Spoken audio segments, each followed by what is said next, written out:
Good morning.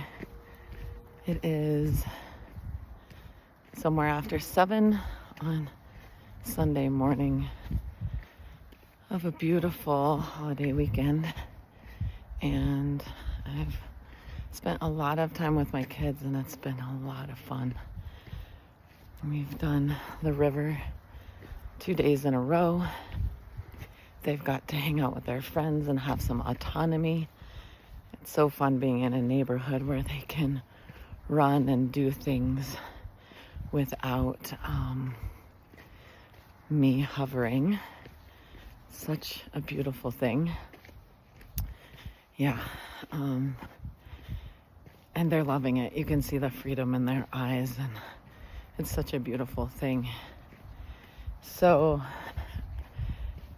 why am I here again, a second day in a row? Well, I'm building my new company, and it's, taking time, as companies take. This will be, let's see, I had lights on in the early 2000s, and then started activity sitters also in early 2000s. And my ex-husband and I he had a few businesses. And so this entrepreneurial journey has been interesting. But how does that play into all of us? And not just me in my life, but how does that play into the collective? The idea of being an entrepreneur. Well, first off, I will tell you that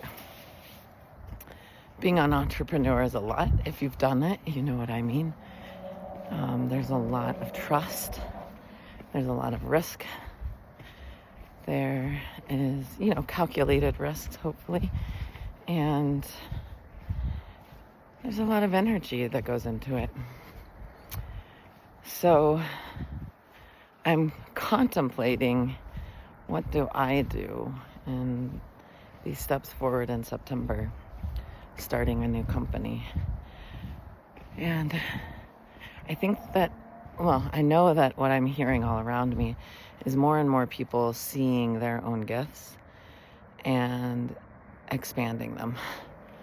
Not always into entrepreneurship, however, speaking their truth if they are working for someone else with love and in a constructive manner.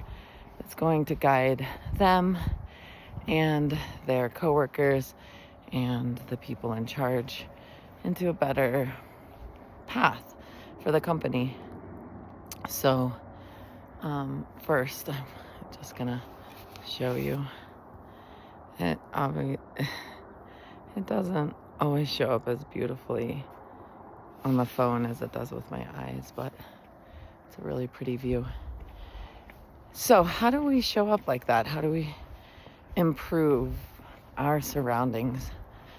And it seems obvious to me, but it's by finding your gifts and doing that. Not meaning that you have to exit where you're working now in order to do that. It might be the case. It also might be the case that within your current structure, if you like your job and the people respect you and they see you wholeheartedly, maybe that means that you find what you need within that company and shift to that space. If your company is flexible enough, and if they aren't, then gracefully bow out when you see another door open, or know that another door will open if you have that time to give yourself in between. So really what the astrology is saying right now is that all of us are moving towards speaking our truth with love, and that includes being what your gifts are. Amplifying your gifts and offering to the world, because that's what we're here to do. We're not here to flip hamburgers if we don't love flipping hamburgers. If you love flipping hamburgers, please keep flipping hamburgers. There's a place that I go to in a little town in Colorado that has the best hamburgers, and you can tell the person flipping them loves it. You can see it on the faces of the people in the kitchen that there's this environment of joy. And I don't eat hamburgers anymore, but that place has alternatives, and those taste amazing as well. I think last time I got a portobello burger, and it was so good. So do what you love and expand into your highest and greatest timeline. This is also how I've been talking about flexing your intuitive muscle. It's energetic muscle, I would say, personally, but maybe we have muscles in our bodies that are related to intuition. I don't know. What I do know is that flexing your intuitive muscle is incredibly important, and finding that voice inside of you that guides you in the direction that you deserve. You deserve to be guided in the direction of what's going to light you up. It's been said before in many, many different ways, but if you love what you do, you'll never work a day in your life. And this antiquated thought process of hard work leads to success has proven via examples everywhere that it doesn't work. I see people miserable with frowns on their face, unhappy about life, and they're hardworking. And that's a beautiful gift, to be hardworking, but it's also sad. It's a beautiful gift to be hardworking if that hard work is lighting you up. If you're like, moving this wood pile from point A to point B makes me feel happy because it looks and feels beautiful afterwards, and that is my life's calling, because I'm here in nature, touching the earth, those sort of things, like flipping the hamburger sort of things, garbage truck. This is gonna sound funny, but I remember when I was working in San Francisco, I got to work harvest. It was such a gift. My in-laws generously took care of my 2-year-old, and I was able to get up at 4:30. I was so excited every morning. Get up at 4:30, ride a bike to the train, hop on the train, go all the way into the city. It was an urban winery that I worked harvest for, and it was amazing. Like, it was beautiful, and it lit me up, and it was so hard.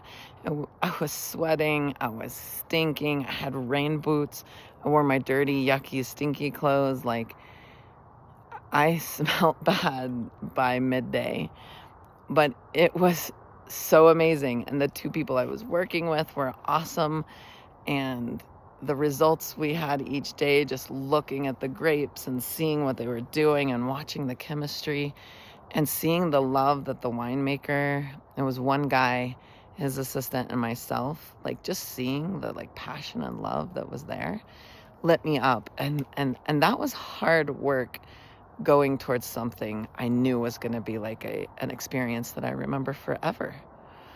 So those sort of things are what I'm saying when we talk about hard work, and allowing yourself to love the hard work.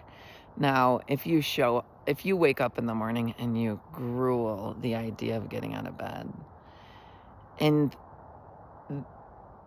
what you're doing does not light you up, question that. Change that. Change that. Change it.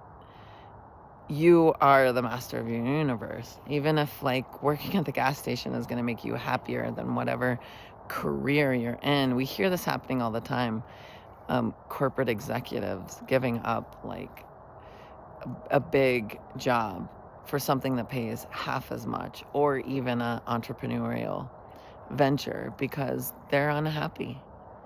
So be happy, light yourself up, expand into your gifts, and be grateful that you have that ability. Also observe your thoughts. What are your thoughts doing?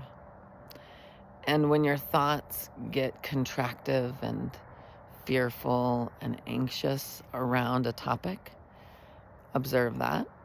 And when you get expansive and smile and light up and talk about things like a beam of sunshine, notice that, recognize that, and think about that. So I think that's all I have to say today here. I will post an intuitive reading shortly, a collective reading. You can also check out my Instagram at Jodi Link, JODILINK, for more intuitive readings that are specific to your sign. And just open up, expand, be here for yourself. And remember Sat Nam, which means I am truth. You are truth. What you think, what you say become your manifestations. So choose your words and choose your thoughts wisely. It's what makes your life what it is. All right. Thank you all. Have a beautiful rest of your holiday weekend.